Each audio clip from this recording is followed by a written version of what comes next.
বর্তমানে একটা বক্তা আছে বিশ্ববিখ্যাত সাফাবাজ, প্রখ্যাত গোফি, যার নাম আমি মুখে নেব না। সে বিমানে চড়ে না, রকেটে চড়ে, জামাত ইসলামের একজন বক্তা। সে বলতেছে নারে তাকবীর আল্লাহু আকবার, নারে রিসালাত করে আমরা কি বলি? নারে রিসালাত, ইয়া রাসূলুল্লাহ নাকি ফালতু স্লোগান বলেন না, নাউজুবিল্লাহ। তাহলে এই কথা দ্বারা মোল্লায় আল্লাহর হাবিবের শানে গুস্তাকি করছে, বেয়াদবি করছে। এই বেয়াদবির কারণে তার ঈমান চলে গেছে। সে নতুন করে কালেমা শরীফ পড়া মুসলমান হতে হইব। কারণ আল্লাহ বলছেন যে লা তাকুলু রাইনা কুলু ওয়াকুলু যুরনা ওয়াসমাউ ওয়ালিল কাফিরিনা আযাবুন আলীম। সূরা বাকারা 14 নম্বর রুকুতে আল্লাহ বলছেন যে সাবধান, এমন বক্তব্য, এমন কথা, এমন কাজ, এমন লিখনি লেখা যাবে না যেতে নবীজির শানে বেয়াদবি হয়। আর নবীর শানে যদি কেউ বেয়াদবি করে তার ঈমান থাকে না, সে বেঈমান হয়ে যায়। ঠিক কিনা বলেন? এই কারণে বি কেয়ারফুল, সাবধান। নবীজির শানে আন্তাজি কোনো কথা বলে ঈমান থাকবে না, চলে যাবে। বাবারে, আরে দয়াল নবীজি তো পরের কথা। আল্লাহর ওলি যারা, সুবহানাল্লাহ বলেন, আল্লাহর বন্ধু যারা, আল্লাহর ওলি যারা, এদের সাথে যদি কোনো বক্ত বেয়াদবি আচরণ করে, ওই বক্তের কি অবস্থা হয় আমি আপনার সামনে একটু কইতাছি। কষ্ট হইতেছে আপনার না? কারণ সম্মানিত ভাইয়েরা আমার, হযরতে ইমাম আবু ইউসুফ রাহমাতুল্লাহি আলাইহি ডাক দিয়া বললেন, এই মৌলবী, তোর ঈমান চলে গেছে, তোকে তাওবা করতে হবে। ওই মৌলবীর সাথে সাথে কালেমা শরীফ পড়ে আবার নতুন করে তাওবা করে মুসলমান হইল। বলেন আলহামদুলিল্লাহ। শুধু তাই না, মিশরের সকল জনগণ হযরতে ইউসুফ আলাইহিস সালামকে মিশরের বাদশাহ গোলাম, মিশরের বাদশার গোলাম বলে ডাকতো। এমনকি শেষ পর্যায়ে গোলামের অপবাদ তাকে দিল। কিন্তু আল্লাহ তাআলার এই জিনিসটা আল্লাহ তাআলার কাছে পছন্দ হয় নাই। আল্লাহ তাআলা পছন্দ না হওয়ার কারণে তিনি কি করলেন? সমস্ত মিশরবাসীর উপর এমনভাবে দুর্ভিক্ষ চালায় দিলেন, দুর্ভিক্ষ চাপায় দিলেন। ওই দুর্ভিক্ষে সকল ঘর বাড়ি বিক্রি করলো, অর্থ সম্পদ বিক্রি করলো, পশু পাখি জীব জানোয়ার যা পালিত ছিল সব বিক্রি করলো। অবশেষে হযরত ইউসুফ নবীর কাছে মিশরের সকল মানুষ আবার তারা নিজেরা বিক্রি হইল। সুবহানাল্লাহ। বিক্রি হয়েছে। বিক্রি হওয়ার পরে ইউসুফ নবী হয়ে গেল মনিব, আর মিশরের সকল বাদশা হয়ে গেল গোলাম। যখন ইউসুফ নবী বাদশা হয়ে গেল, মহান মুর্শিদ কেবলার নেক নজর করমি কথা বলতে চেষ্টা করব। আল্লাহ পাক আমাকে বুঝাইবার, আপনাদেরকে বুঝবার, সবাইকে আমল করার তৌফিক আল্লাহ যেন দান করেন। সবাই বলি আমিন। দেখেন, আজকের এই মাহফিল যুবকেরা সাজাইছে মাহফিল জান্নাতের বাগান। কথা কোন ঠিক নেই? জান্নাতের বাগান যুবকেরা সাজাইছে। আমাদের উচিত জান্নাতের বাগানে বসা। কেননা এমন দিন হয়তোবা আমাদের জীবনে নাও আসতে পারে, এরকম বাগান আমাদের ভাগ্যে আর নসিব হবে না। ঠিক কি না? হতে পারে আগামীকাল আমাদের মৃত্যু অনিবার্য, আমরা মরতে পারি। গতকাল গিলাবের জনাব আলাউদ্দিন কাকা সারাদিন ভালো, সন্ধ্যার সময় গাবতলী স্ট্রোক করে মারা গেছে। আজকে 11টার সময় তাকে দাফন করা হয়েছে। তিনি কি জানতেন আজকে মারা যাইব? জানতেন না। তো আল্লাহ পাক তাকে জান্নাতবাসী করুক, সবাই বলি আমিন। তো আমরা বলতে চাচ্ছিলাম, আমরা যারা আজকে বেঁচে আছি, আমরা কালকে বেঁচে থাকবো এই গ্যারান্টি বাজান আমাদের নাই। তো যেহেতু মৃত্যুর কোনো সময় নাই, কোনো সিজন নাই, যে আমি আগে জন্মগ্রহণ করছি আগে আমি মরমু, আর আমি পরে জন্মগ্রহণ করছি আমি পরে মরমু, ব্যাপারটা এরকম না। সিরিয়াল টপ খাওয়ায় কিন্তু মরতে পারে, পারে কি পারে না? তো আমরা যেহেতু মরেই যাব, আমরা কি করতে পারি? আমাদের জীবন কিভাবে চললে আমাদের জীবন ইহকালও সুন্দর হইব, পরকালও ভালো হইব, কবরও শান্তিতে থাকতে পারবো, এই ধরনের কিছু নসিহতমূলক কথা জানা আমাদের দরকার আসেনি বাপ? প্রিয় নবী সাল্লাল্লাহু আলাইহি সাল্লাম বলছেন, পৃথিবীতে সকল কাজ ধীরস্থিরভাবে করবা, কারণ তাড়াহুড়া করলে শয়তানে ধরব। কিন্তু 3টা কাজ আমার উম্মতেরা একটু ধীরে ধীরে মানে তাড়াতাড়ি করবা। নাম্বার 1, যখন নামাজের ওয়াক্ত হয় তখন তাড়াতাড়ি নামাজ পড়তে হইব, কারণ ওয়াক্তের ভেতরে যদি নামাজ না পড়তে পারে সেটা আদায় হবে না, কাজা হয়। কিংবা এই নামাজ পড়ার আগেই যদি আমার ইন্তেকাল হয় তাহলে আমি 1 ওয়াক্ত নামাজ কাজা করে কবরে গেলাম। কথা কি ঠিক নেই? এই কারণে আমাদের নামাজের ওয়াক্ত হইলে তাড়াতাড়ি আমরা ওয়াক্ত অনুযায়ী নামাজ পড়ে নিব আউয়াল ওয়াক্তে। দ্বিতীয়ত, কোনো মানুষ যদি ইন্তেকাল করে তাহলে তার জানাজা দেরি করতে নাই, যত তাড়াতাড়ি সম্ভব তাকে জানাজা পড়ায়া দাফন করে ফেলো। তৃতীয়ত, যদি তুমি গুনাহ করো, কোনো কারণে, মানুষ মানেই গুনাহ করবেই, আমি কানন্দরা উদ্বাস করবো আল্লাহ আর করবো না, কিন্তু পরক্ষণে আমার গুনাহ হয়ে যাচ্ছে, কথা কন ঠিক কিনা? এই ক্ষেত্রে প্রিয় নবীজি বলছেন, যখন কোনো মানুষ গুনাহ করে ফেলে তার উচিত তাড়াতাড়ি তওবা করে নেওয়া, কারণ সে জানে না তার মৃত্যু কখন চলে আসবে। সে যদি তওবা করতে পারে, আর তওবাকৃত একজন বান্দার দাম কত! আল্লাহ বলছেন, ইল্লা মান তাবা ওয়া আমানা আমিলান সালিহা ফাউলাইকা ইউবাদদিলুল্লাহু সাইয়্যাতিহিম হাসানাতিন ওয়া কানা যালিকা ইনদাল্লাহি ফাওজান আযীমা। আল্লাহ বলছেন, নিশ্চয় যারা তওবা করে, ইল্লা মান তাবা, নিশ্চয় যারা তওবা করে, ওয়া আমানা, ঈমান আনে, ওয়া আমিলা আমালান সালিহা, এবং ভালো ভালো নেক কাজ করে, ইউবাদদিলুল্লাহু সাইয়্যাতিহিম হাসানাত, আল্লাহ তাআলা তার অতীতের 70 হোক, 80 হোক, 100 হোক, যত বছর আছে সে যখন তওবা করে আল্লাহ তাআলা সেই গুনাহগুলির বদলায়া নেক দ্বারা ভরপুর করে দেয়। সুবহানাল্লাহ। বাড়ি গিয়ে কয়েন। তাহলে আমাদের তওবা করা দরকার আছে না নাই? আছে।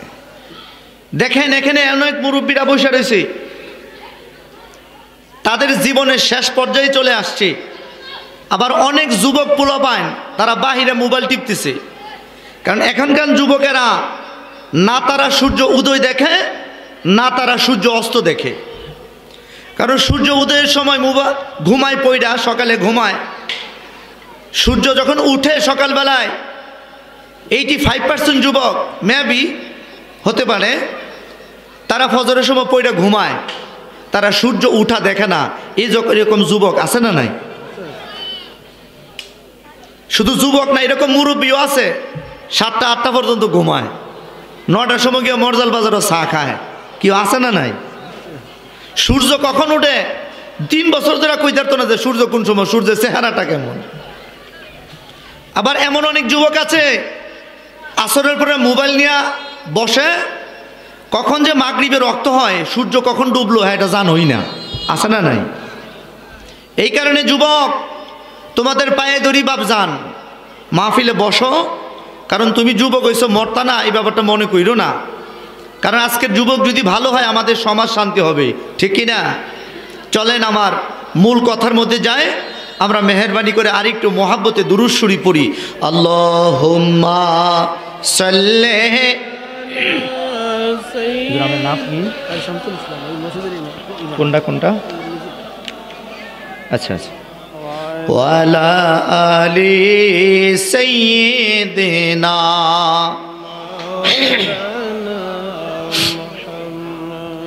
আল্লাহ তুমি দয়া করো, নসিব করো মদিনায়, নবীজিকে না দেখাইয়া কবর দেশে নিও না। আল্লাহুম্মা সাল্লি আলা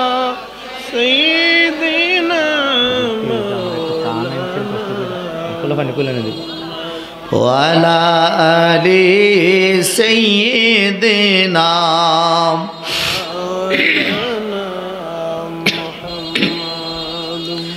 আউযু বিল্লাহি মিনাশ শাইতানির রাজীম ইয়া আইয়ুহাল্লাযীনা আমানু লা তাকুলু রাঈনা وقولوا انظرنا واسمعوا وللكافرين عذاب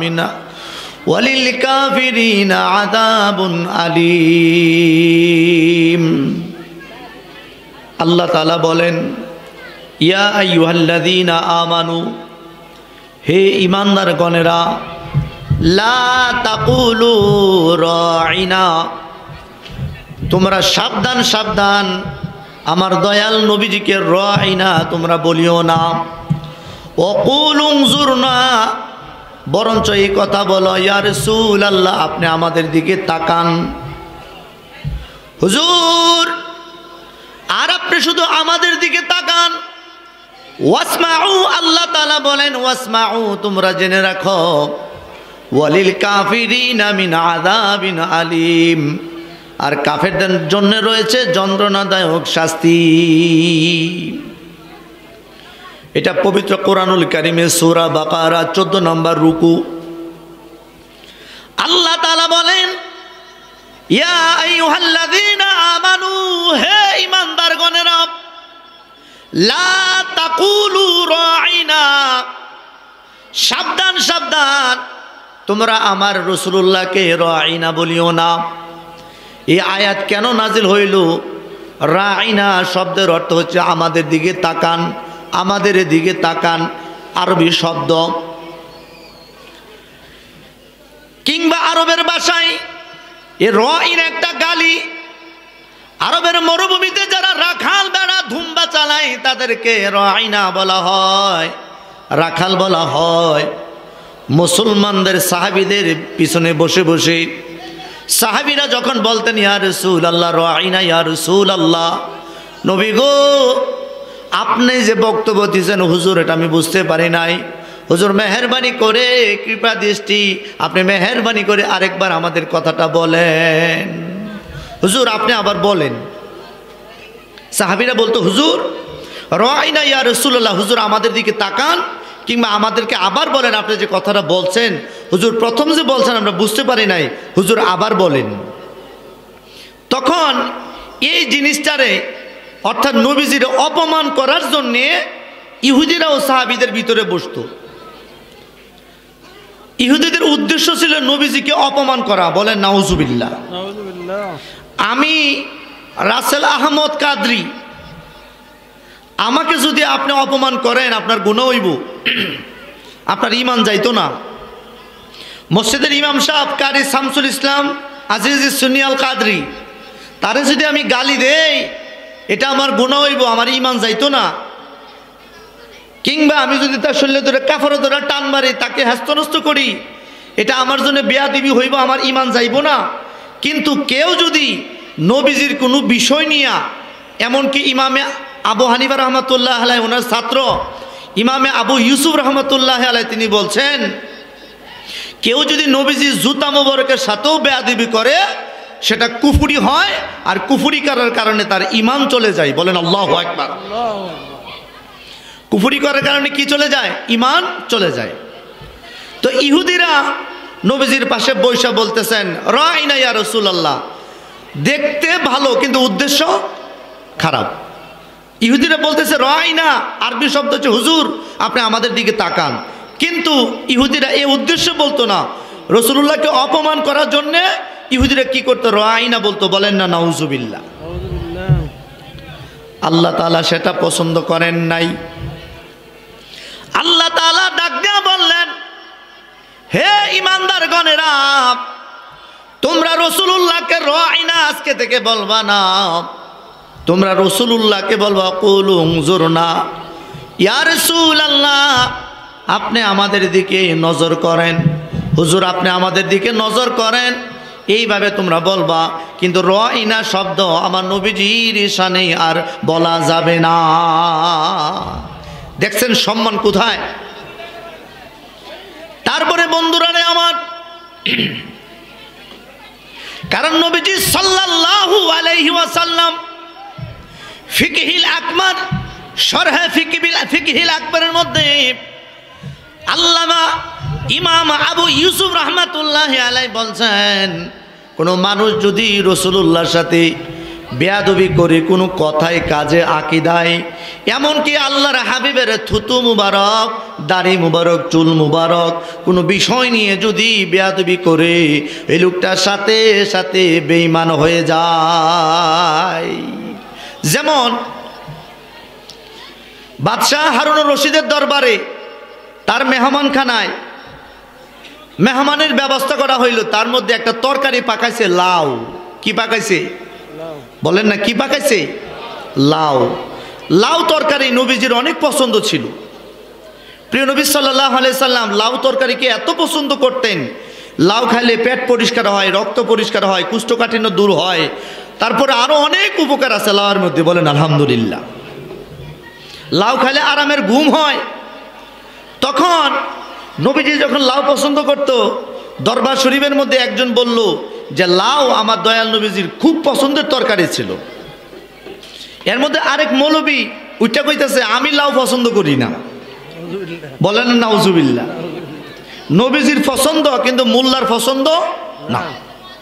তো দরবারে বসা ইমাম বাদশাহ হারুনুর রশিদ, যিনি অর্ধ পৃথিবীর বাদশাহ ছিলেন, বাদশাহ হারুনুর রশিদ রহমতুল্লাহি আলাইহি বুজুর্গ আল্লাহর ওলি ছিলেন, তিনি কি করলেন? তরবারি বাইর করছে। রে মালাউন,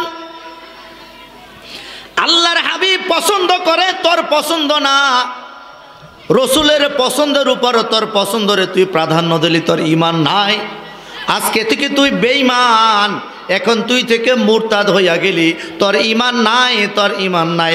তোরে কতল করে এখন আমার জন্য ওয়াজিব হয়ে গেল, বলেন আল্লাহু আকবার, আল্লাহু আকবার। ইয়া রাসূলুল্লাহ, আহলে সুন্নাত ওয়াল জামাত, হযরতুল আল্লামা রাসেল আল কাদরি সাহেব, অবস্থাটা দেখছেন? তোর ঈমান নাই, তুই নবীজির সাথে বেয়াদবি করছ, এই কারণে তোর ঈমান চলে গেছে, ঠিক কিনা? তো বর্তমানে একটা বক্তা আছে, বিশ্ববিখ্যাত সাফাবাজ, প্রখ্যাত গোফি, যার নাম আমি মুখে নেব না, সে বিমানে চড়ে না, রকেটে চড়ে, জামাত ইসলামের একজন বক্তা। সে বলতেছে নারে তাকবীর আল্লাহু আকবার, নারে রিসালাত করে আমরা কি বলি? নারে রিসালাত, ইয়া রাসূলুল্লাহ নাকি ফালতু স্লোগান, বলেন না নাউজুবিল্লাহ। তাহলে এই কথা দ্বারা মোল্লাই আল্লাহর হাবিবের শানে গুস্তাকি করছে, বেয়াদবি করছে। এই বেয়াদবির কারণে তার ঈমান চলে গেছে। সে নতুন করে কালেমা শরীফ পড়া মুসলমান হইব। কারণ আল্লাহ বলছেন যে লা তাকুলু রাইনা কুলু ওয়াকুলু যুরনা ওয়াসমাউ ওয়ালিল কাফিরিনা আযাবুন আলীম। সূরা বাকারা 14 নম্বর রুকুতে আল্লাহ বলছেন যে সাবধান, এমন বক্তব্য, এমন কথা, এমন কাজ, এমন লিখনি লেখা যাবে না যেতে নবীজির শানে বেয়াদবি হয়। আর নবীর শানে যদি কেউ বেয়াদবি করে তার ঈমান থাকে না, সে বেঈমান হয়ে যায়, ঠিক কিনা বলেন? এই কারণে বি কেয়ারফুল, সাবধান। নবীজির শানে আন্তাজি কোনো কথা বলে ঈমান থাকবে না, চলে যাবে। বাবারে, আরে দয়াল নবীজি তো পরের কথা, আল্লাহর ওলি যারা, সুবহানাল্লাহ বলেন, আল্লাহর বন্ধু যারা, আল্লাহর ওলি যারা, এদের সাথে যদি কোনো বক্ত বেয়াদবি আচরণ করে, ওই বক্তের কি অবস্থা হয় আমি আপনার সামনে একটু কইতাছি। কষ্ট হইতে জানেন না? কারণ সম্মানিত ভাইয়ারা আমার, হযরতে ইমাম আবু ইউসুফ রাহমাতুল্লাহি আলাইহি ডাক দিয়া বললেন, এই মৌলবী তোর ঈমান চলে গেছে, তোকে তওবা করতে হবে। ওই মৌলবীর সাথে সাথে কালেমা শরীফ পড়ে আবার নতুন করে তওবা করে মুসলমান হইল, বলেন আলহামদুলিল্লাহ। শুধু তাই না, মিশরের সকল জনগণ হযরতে ইউসুফ আলাইহিস সালামকে মিশরের বাদশাহ গোলাম, মিশরের বাদশার গোলাম বলে ডাকতো। এমনকি শেষ পর্যায়ে গোলামের অপবাদ তাকে দিল। কিন্তু আল্লাহ তাআলার এই জিনিসটা আল্লাহ তাআলার কাছে পছন্দ হয় নাই। আল্লাহ তাআলা পছন্দ না হওয়ার কারণে তিনি কি করলেন, সমস্ত মিশরবাসীর উপর এমনভাবে দুর্ভিক্ষ চালায় দিলেন, দুর্ভিক্ষ চাপায় দিলেন। ওই দুর্ভিক্ষে সকল ঘর বাড়ি বিক্রি করলো, অর্থ সম্পদ বিক্রি করলো, পশু পাখি জীব জানোয়ার যা পালিত ছিল সব বিক্রি করলো। অবশেষে হযরত ইউসুফ নবীর কাছে মিশরের সকল মানুষ আবার তারা নিজেরাই বিক্রি হইল। সুবহানাল্লাহ। বিক্রি হয়েছে। বিক্রি হওয়ার পরে ইউসুফ নবী হয়ে গেল মনিব, আর মিশরের সকল বাদশা হয়ে গেল গোলাম।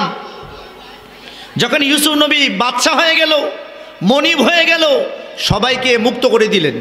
তো মুক্ত করে দিলে পরে কি আর ইউসুফ নবীকে গোলাম বলা যাবে? গোলাম বলতে পারলেন না, গোলাম বড়ও যাবে না। এই কারণে বর্তমান যুগেও কেউ যদি আল্লাহর হাবিব রাহমাতুল্লিল আলামিনের শান মানের উপর কটাক্ষ করে কথা বলে, বেয়াদবি করে, তার ঈমান চলে যায়, তার ঈমান থাকে না, তার উপরও মুসিবত আল্লাহর পক্ষ থেকে আসবে। এই কারণে নবীজি হচ্ছে ঈমান। নবীজি কি? ঈমান। মনে রাখবেন, প্রিয় নবী সাল্লাল্লাহু আলাইহি সাল্লামের ভালোবাসাই হচ্ছে ঈমান। দলিল দলিল হচ্ছে বুখারী জিলদে সানি কিতাবুল জুমার মধ্যে হাদিস এসেছে, আমি বলতেছি শুনেন।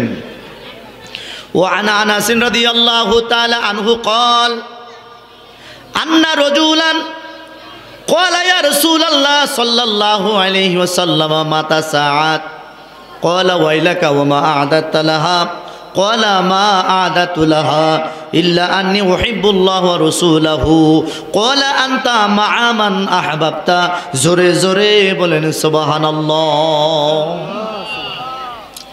খাদেমুন নবী হযরতে আনাস রাদিয়াল্লাহু তাআলা আনহু তিনি বর্ণনা করছেন, আল্লাহর হাবিবের কাছে এক ব্যক্তি এসে প্রশ্ন করলেন, ইয়া রাসূলুল্লাহ সাল্লাল্লাহু আলাইহি ওয়াসাল্লাম, নবী গো, ও মায়ার নবী, মাতা সাআত, কিয়ামত কখন হবে আমরা জানতে চাই। কিয়ামত কখন হবে নবী গো, আমরা জানতে চাই, মেহেরবানি করে আমাদেরকে কিয়ামতের অবস্থা বর্ণনা করে দেন। নবীজি সাল্লাল্লাহু আলাইহি ওয়াসাল্লাম তিনি লা আ'লামু সাআ, আমি কিয়ামত সম্পর্কে জানি না, এই কথা নবীজি বলেন নাই। নবীজি বললেন, ক্বালা ওয়াইলাকা, আরে সাহাবী, তুমি কিয়ামতের জন্য এমন কি সম্বল তুমি অর্জন করছো, এমন কি ইবাদত তোমার আছে, এমন কি আমল তোমার আছে, তোমার নামাজ, রোজা, হজ, যাকাত, তাসবিহ, তাহলিল, জিকির, আজকার, তাহাজ্জুদ, আওয়াবিন, এশকে, চাশত, এই ধরনের ইবাদত তোমার কি আছে আমি জানতে চাই। সাহাবী বললেন, লাস্তু আলামু ইয়া রাসূলুল্লাহ ইয়া হাবিবাল্লাহ মা আ'দাতু লাহা মিন কাসীরিন সালাতিন ওয়ালা সাওমিন ওয়ালা সাদাকাতিন ইল্লা আন্নী উহিব্বুল্লাহ ওয়া রাসূলাহু। বলেন সুবহানাল্লাহ। সাহাবী ডাক দিয়া বললেন, ইয়া রাসূলুল্লাহ মা আ'দাতু লাহা, কিয়ামতের জন্য আমার তেমন কোনো মিন কাসীরিন সালাতিন, অতিরিক্ত কোনো আমার নামাজ নাই, ওয়ালা সাওমিন, অধিক বেশি আমার রোজা নাই, ওয়ালা সাদাকাতিন, অধিক পরিমাণ আমার দান সদকা নাই গো নবীজি। ইয়া রাসূলুল্লাহ ইল্লা আন্নী উহিব্বুল্লাহ, একটা জিনিস আমার আছে নবী গো, আমি সাহাবী, আপনি নবীকে আমি ভালোবাসি। হুজুর আমি আপনাকে ভালোবাসি, অথচ আমরা হাদিস খুললে পাই, কিতাবের মধ্যে পাওয়া যায় সাহাবীদের আমলের কোনো অভাব ছিল না। কথা কোন ঠিক কিনা? এমন এমন সাহাবী, এমন আমল ছিল রে, গোটা পৃথিবীর মানুষের নেক আমল যদি এক পাল্লার মধ্যে রাখা হয় আর একজন সাহাবীদের আমল যদি আরেক পাল্লার মধ্যে রাখা হয়, তথাপি সাহাবাদের নেক আমলের পাল্লা ভারী হবে। কথা কোন ঠিক কিনা? যেমন করে আসছে বাইহাকি শরীফের মধ্যে, শুআবুল ঈমানের মধ্যে, খাসায়েসুল কুবরার মধ্যে আল্লাহর হাবিব হাদিস সাল্লাল্লাহু আলাইহি সাল্লাম হাদিস বর্ণনা করলেন। আমার দয়াল নবী, মায়ার নবী মা আয়েশা সিদ্দিকার ওরাত মুবারকের মধ্যে মাথা মুবারক রেখে নবীজি একটু আরাম করছেন। হঠাৎ করে আমার মায়ার নবী হযরতে আয়েশা সিদ্দিকাকে বললেন, আরে আয়েশা, আকাশের যতগুলি নক্ষত্র আছে, আকাশের যতগুলি তারকা আছে, এই পরিমাণ নেক আমলকার আমল নামায় আছে, তুমি জানোনি? হযরতে আয়েশা সিদ্দিকা বললেন, আল্লাহু আ'লামু ওয়া রাসূলুহু, আল্লাহ জানে, আল্লাহ রসুল জানে, আমি আয়েশা জানি না। সুবহানাল্লাহ বলেন। তখন আমার মায়ার নবী, রহমতের নবী ডাক দিয়া বললেন, আয়েশা রে, আকাশের মধ্যে যতগুলি নক্ষত্র আছে এই পরিমাণ নেকি আছে আমার সাহাবী হযরতে ওমর ফারুকের আমল নামায়। সুবহানাল্লাহ বলেন। আকাশের হাজার হাজার তারকা আছে, লক্ষ লক্ষ কোটি কোটি তারকা আছে, আমরা জানি না কয়টা তারকা আছে, কিন্তু আমার নবীর কাছ থেকে, নবীজির ইলম থেকে কিন্তু গায়েব ছিল না। আকাশে কয়টা তারকা আছে পৃথিবীর অন্য কেউ না জানুক রে, আমার দয়াল নবী অবশ্যই জানতেন। কথা কোন ঠিক কিনা? নাকি আমরার মতো? নবীর শ্রেষ্ঠ সাহাবী হযরত আবু বকর সিদ্দিকী বলেন, দয়াল নবীর সাহাবী হযরত আবু বকর সিদ্দিকী ভালোবেসে শুইলেন পাশে, ভালোবেসে যাইয়া দেখো মদিনা, মদিনা মদিনা আশিক মুমিনের ঠিকানা। বলো না মদিনা মদিনা আশিক মুমিনের। সবাই দিদার চেয়ে কাঁদো তোমরা, দিদার হও না নবীর দেওয়ানা, মদিনা মদিনা আশিক মুমিনের ঠিকানা। বলেন মদিনা মদিনা আশিক মুমিনের ঠিকানা। হযরত জালালউদ্দিন সুয়ুতি 75 বার দেখলো নবীজি। বলেন জালালউদ্দিন সুয়ুতি 75 বার দেখলো নবীজি। এতবার দেখিয়া নবী, এত তৃপ্তি তাহার হলো না, মদিনা বলেন না আশিক মুমিনের ঠিকানা। সবাই মদিনা মদিনা আশিক মুমিনের ঠিকানা। সম্মানিত ভাইয়ারা আমার, গভীর মনোযোগ। হযরতে আয়েশা সিদ্দিকার মন খারাপ। নবীজি সাল্লাল্লাহু আলাইহি ওয়াসাল্লাম বললেন, আয়েশা মা ফালতা, কি হয়েছে তোমার, কারণ কি, মন খারাপ কেন? আয়েশা সিদ্দিকা ডাক দিয়া বললেন, ইয়া রাসূলুল্লাহ, ওগো মায়ার নবী,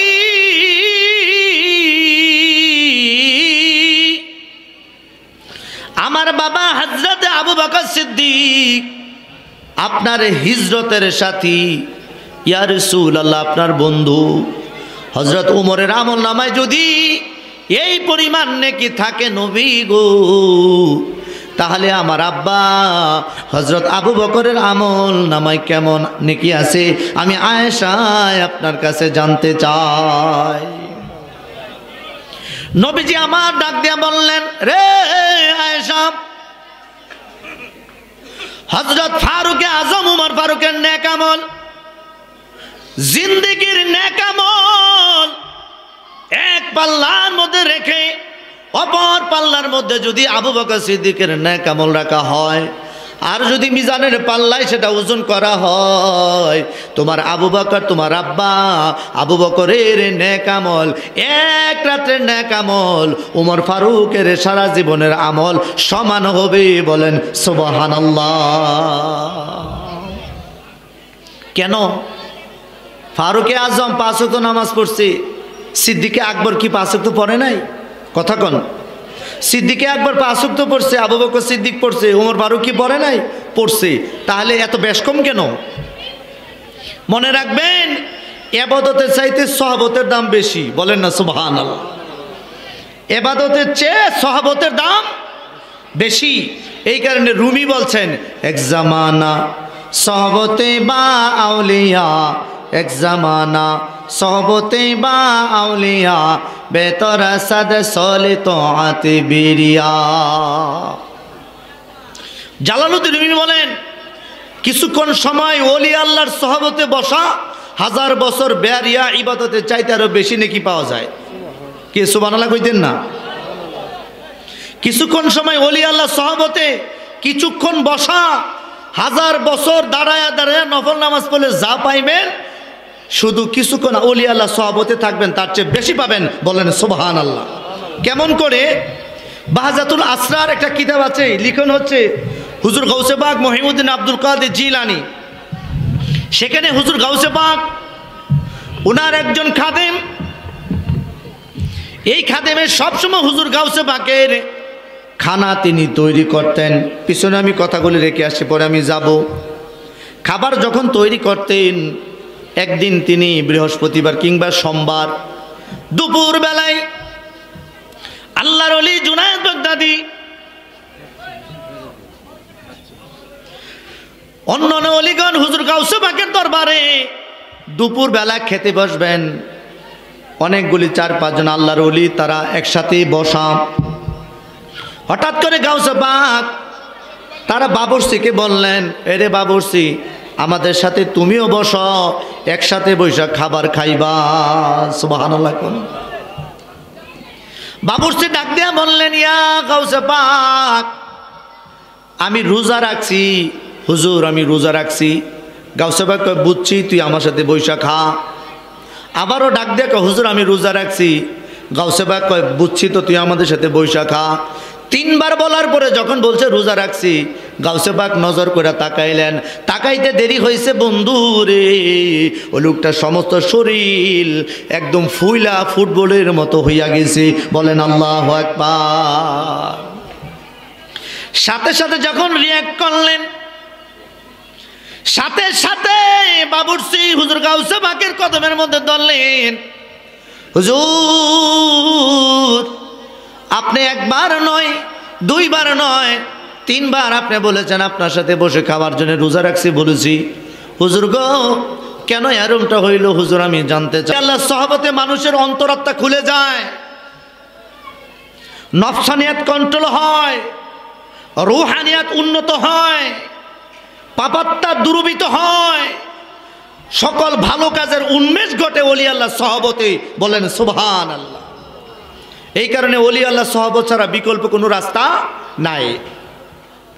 আমার মহান মুর্শিদ কেবলা গুল মদিনা দরবার শরীফের শাহেনশাহ মালিকি মুর্শিদি আবুল বাশার আল কাদরি কুদ্দাসা সিররুহুল আজিজ, তিনি প্রায় সময় বলতেন যে বাবা ওলি আল্লাহ সহবতে থাকো। কেননা ওলি আল্লাহ সহবত এমন জিনিস, ওলি আল্লাহ স্বয়ং আল্লাহ, আল্লাহ তাআলা তাদের সাথে বাতিনিভাবে সবসময় কথা কয়। বলেন সুবহানাল্লাহ। ওলি আল্লাহর সাথে আল্লাহ তাআলা কথা কয়। প্রশ্ন করতে পারেন হুজুর দলিল আসেনি? জি আছে। বুখারী শরীফের দলিল,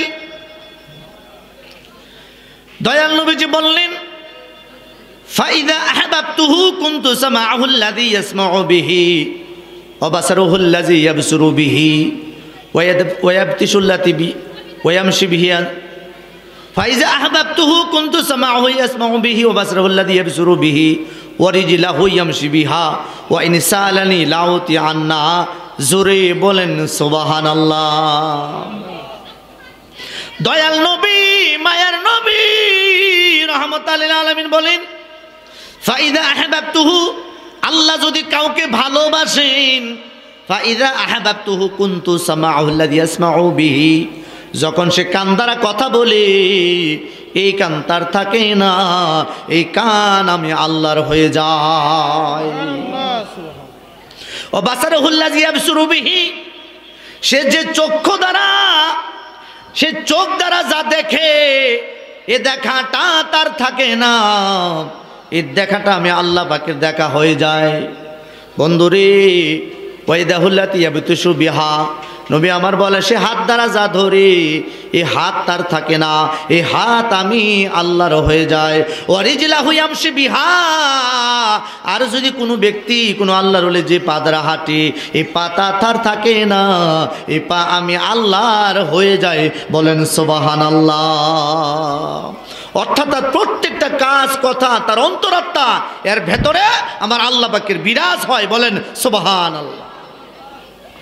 রুমি বলছেন মান্না গুঞ্জম দার জমিন আসমান লেকে গুঞ্জম দার কুলুবে মুমিনা। আল্লাহু আকবার। রুমি বলছেন আসমান জমিনে যার হয় না স্থান, মুমিনের কলবে হয় তার জায়গা। বলেন না সুবহান। এই মুমিন কিন্তু আমার মতো মুমিন না বাপ, কারণ এখানে মুমিন হচ্ছে আল্লাহর ওলিগণ, আল্লাহ পাকের ওলিগণ। কেন ওলি আল্লাহরা তারা সাধনা করতে করতে, রিয়াজত করতে করতে, ইবাদত করতে করতে তাদের র্যাঙ্ক আল্লাহ পাক তাদেরকে ওলি মুমিন থেকে আল্লাহ পাক তাদেরকে কাউকে গৌস বানাইছে, কাউকে কুতুব বানাইছে, কাউকে কুতুবুল আকতাব বানাইছে, কাউকে আখিয়ার বানাইছে, কাউরে আবার আবদালও বানায় দিছে। বলেন সুবহান। কেননা ওলি আল্লাহরা হচ্ছে আমাদের ডাক্তার বাজান। প্রত্যেকটা মানুষের দুইটা দিক আছে, একটা আভ্যন্তরিক আর একটা বাহ্যিক। অর্থাৎ এখন আমার জ্বর হয়েছে, মাথা ব্যথা হয়েছে, আমি ডাক্তারের কাছে যাবো ওষুধের জন্য, আমাকে কিছু একটা দিলে প্যারাসিটামল দেখ, যাই দেখ, আমি খেয়ে আমি আমার অসুস্থতা দূর করতে পারবো। মানুষের অন্তরের ভেতরেও রোগ হয়। এই অন্তরের রোগটা বাবা মেডিসিনে কাজ হয় না। এই অন্তরের রোগ দূর করার জন্য আল্লাহ তাআলা তার ডাক্তার পৃথিবীতে নিয়োগ করে রাখছেন, আর ওই ডাক্তারগুলি হচ্ছেন আল্লাহর ওলিগণ। বলেন সুবহানাল্লাহ। আল্লাহ পাকের ওলিগণ। সুতরাং ওলি আল্লাহদের সাথে আমাদের সহবত রাখার দরকার আছে না নাই? মনে রাখবেন, ওলি আল্লাহর হচ্ছে আল্লাহর বন্ধু, তারা আল্লাহ পাকের, তারা হচ্ছে হিজবুল্লাহ, আল্লাহ পাকের দল, তাদের সঙ্গে আমরা থাকব। আমার আলোচনা শেষ করছি। শেষ কথা হচ্ছে, আমার প্রথম কথা হচ্ছে যে আমরা প্রিয় নবী সাল্লাল্লাহু আলাইহি সাল্লামের গোলাম। আমাদের কথায়, কাজে, আচরণে আমাদের যেন বেয়াদবি না হয় নবীজির সাথে। মনে রাখবেন, প্রিয় নবী সাল্লাল্লাহু আলাইহি ওয়াসাল্লামের সাথে কেউ যদি কথায়, কাজে, আকীদায়, অর্থাৎ যেই কোনো ব্যাপারে রাসূলুল্লাহকে কষ্ট দেয়, এটা কুফরি হয়, আর কুফরি করার কারণে ঈমান চলে যায়। ঠিক কি না? দ্বিতীয়ত কথা হচ্ছে যে আল্লাহর ওলিগণ, আমরা ওনাদের সঙ্গে থাকব, আর ওলি আল্লাহ ছাড়া বর্তমানে বাঁচার কোনো রাস্তা নাই। তৃতীয়ত মীমাংসা হচ্ছে, আমি যে আবু বকর এবং ওমর ফারুকের কথা বললাম, তাদের নেকির পালা অনেক বেশি। সাহাবীদের শুধু দুইজন না, সাহাবী অনেক, কিন্তু এর মধ্যে একজন সাহাবী যাকে আমরা চতুর্থ খলিফা বলি, হযরতে মাওলা আলী কাররামাল্লাহু ওয়াজহুল কারীম, তিনি হচ্ছেন বেলায়েতের সম্রাট। তিনি নিজেই ইবাদতের উৎস। বলেন সুবহানাল্লাহ। কারণ মাওলা আলীর দিকে তাকানোটা মুমিনদের জন্য ইবাদত ছিল। বলেন সুবহানাল্লাহ।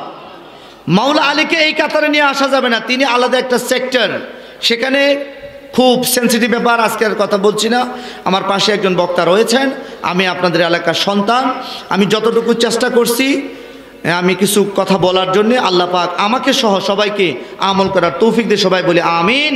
ওয়া মা তৌফিক ইল্লা বিল্লাহ। আসসালামু আলাইকুম ওয়া রাহমাতুল্লাহি ওয়া বারাকাতুহু।